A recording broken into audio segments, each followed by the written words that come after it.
Alright, welcome back. We're in game 5, and it's the Watchtower, and I'm up against Richard.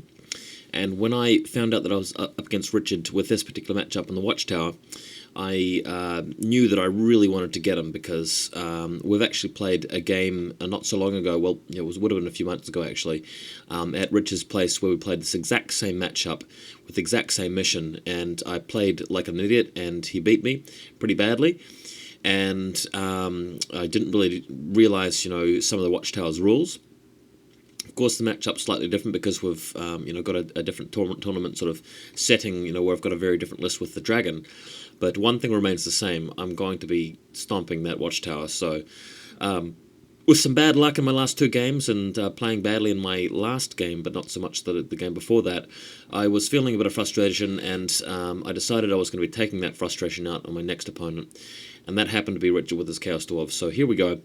I've got the Chosen about to assault the building, although Richard has won the role for controlling the building, but has decided not to put anything in it. So that will allow me to move the Chosen directly up 8 inches into the, to next to the building and then move into it. Either side of the building, I've got 2 blocks of 40 Marauders with the Dragon in behind, Marauders on Cav on either side, Warshrine behind, Knights behind. Idea here is the Knights want to stay away from his general on the Lamassu because he's got the Law of Metal. So the further away I can stay with the Knights, the less likely I am to lose 220 points like that. Also, he's got 2 units of blunderbusses on either side of the tower, so they're going to really destroy the Marauders. But not to worry, because if the Marauders, keep half the guys alive, they can, keep their points, and I can, make some tactical decisions with them to, really optimize the result. Next image, he's got the Bolt Thrower on the Hill, Earthshaker Cannon behind the Rabble, Goblin Cav. He's got the Lamassu General behind the... the Lamassu isn't actually General. He's got a General on foot in the blunderbusses on the left, and 6 Ogre Golems, Stone Golems we should say, which he'll be sending against the building because they're quite good in that sort of situation. Next, he's deployed 1 unit of Rabble, and I'm going to go to the next photo where he's deployed a 2nd unit of Rabble. So these guys are both beyond 12 inches from the cav, and they'll be working their way around the flank of my army. Not that I care, because I'm going to immediately move elsewhere, and he's just going to be, moving around. If he attacks me in the rear, then I'll just wipe him out. So I don't really care about these guys. Next image, I have the first turn, of course, so I move forward. What really annoyed me here is that when I used the Warshrine on the Chosen, who luckily already had the 3+ ward save and stubborn buff, the Warshrine gave them stupidity on a 1/1, which they can't modify with the favour of the gods. In my shooting phase when I use the ability. So should they fail their stupidity test in the next next turn, they won't be able to get into the tower. And even worse, they are standing right in front of what is called a Charnel Pit, and that gives me -1 to my leadership. So it's a leadership test on a 7 with a reroll for stupidity, which is extremely annoying. Both units of Marauder infantry have moved up, staying out of threat range of the blunderbusses. Next image, he moves through with his Wolf Riders, taking a pot shot with the Bolt Thrower, not really getting much done, and moving forward a little bit with his boys. Next, he's moved his Hobgoblin Sneaky Gits up, and he's got his Goblin Cav on the side of the guys here, but there's not too much that he can do with these guys, so I'm not really too bothered.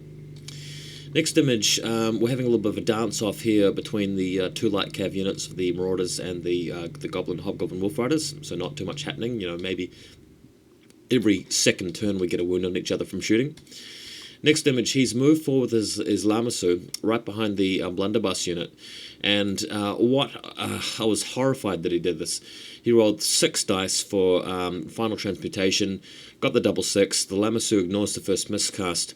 He killed... I think he only was killing the Chosen on 5+, but he killed 2/3 of them, I think, or maybe about 60% of them, which I found horrific. And I didn't get any ward saves against that. And that really annoyed me, because the Chosen, if they lose against golems over a couple of rounds, they could be destroyed and he'll take the tower. But still, the chances of him doing that are actually quite slim, given the fact that when the actual combat occurs, the Chosen will get their ward saves. Next image, the Chosen have now passed the stupidity test, thank God, and have embarked on the building. And what you see is what you get. There are, I think, 9 models in the building, or 10. One of them's the Chosen Champion, one of them's the Exalted BSB, one's the Standard Bearer. And I've just rocked forward with both units of Marauders, full 8 inches. I'm going to get blunderbuss to death. But I've moved the Dragon around the left-hand side so that it can shoot its flaming attack at the blunderbusses and hopefully reduce the strength output of that unit. The Lord was previously hiding behind a building to avoid a hit from the Earthshaker, but has luckily, now it's time for him to take that up in the face. We've also got the Knights moving forward. He hasn't been able to fly over the Marauders with his Lamasu yet, but he'll be able to do that next turn if he wants to.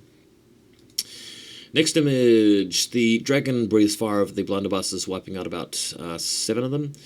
The Marauder Cav and the Wolf Riders are still having a bit of a dance-off over here. Next image, he moves his guys up and goes for some shots. He decides not to charge the Chosen with the Inferno Golems, so that's fine. Next image, it's in my turn after being ripped apart by blunderbuss shots. I decide to countercharge. I've got on the left the Marauders into the blunderbusses. Most of them survive, so they'll be able to win that combat. And just really trickily here, I've moved my Marauder horde on the right up to contact the Inferno Golems as a charge, clipping them. And they couldn't actually wheel around and go into the Golems and close the door without coming into any other obstruction. So I'm not too sure if we did that right in terms of the rules, but regardless, the game's been played. That's what happened, and regardless of whether I cheated or not here with the actual ruling, I'm not 100% sure if it's right. It was still a bad move, so it's moot point. I didn't really gain anything from abusing this particular mechanic. Because the Marauders got smashed by the Golems, chased down and destroyed. In the background, the Dragon attacks the Bolt Thrower and destroys it. And the important thing about that is it can use the Magic Phase to throw a gateway at a nearby unit, and then in the combat phase, kill it, go off the board, and be safe from the Earthshaker for a round. Next image, the Golems have destroyed the Marauders and have, in his turn, he swift performed around.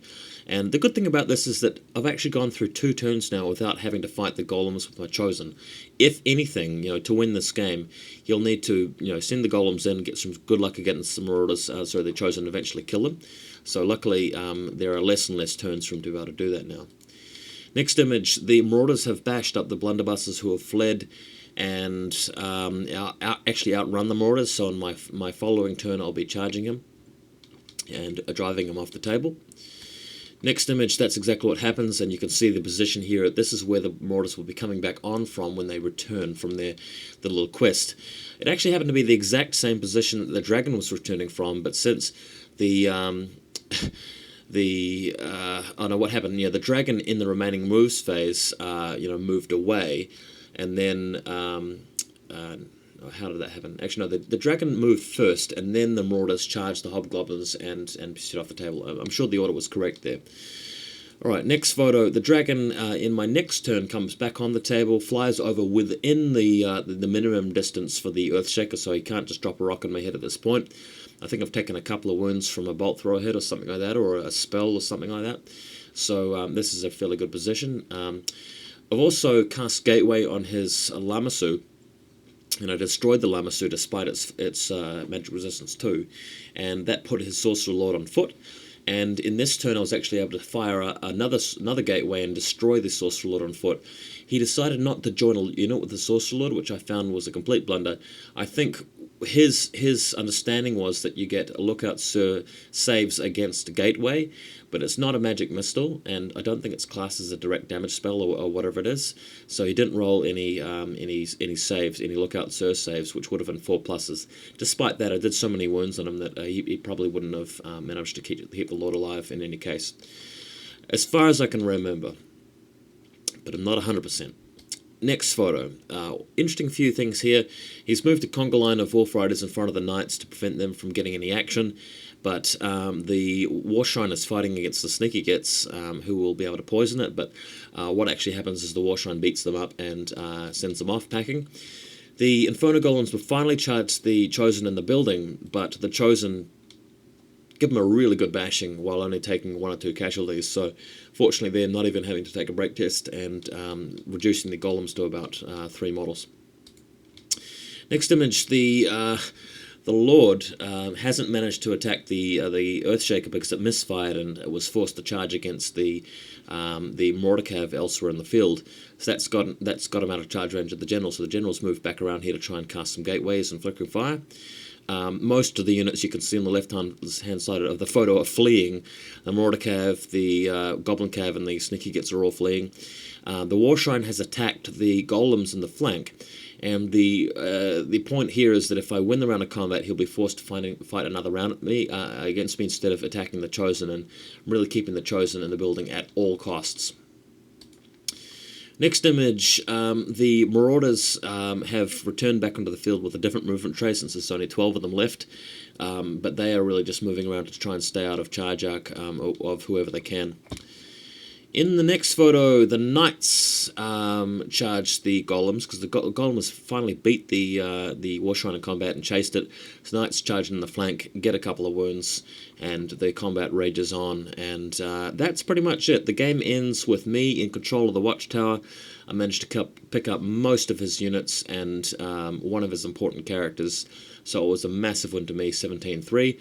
But I always knew that this particular mission I was going to win, because for Chaos it's a really good opportunity to really use your brute strength, and it was not a surprise for me to get that. So I didn't really drop the ball there, and going into Game 6 with a little bit more confidence, but I'll have to play extremely well to even get 5th place. So we'll see more of that shortly.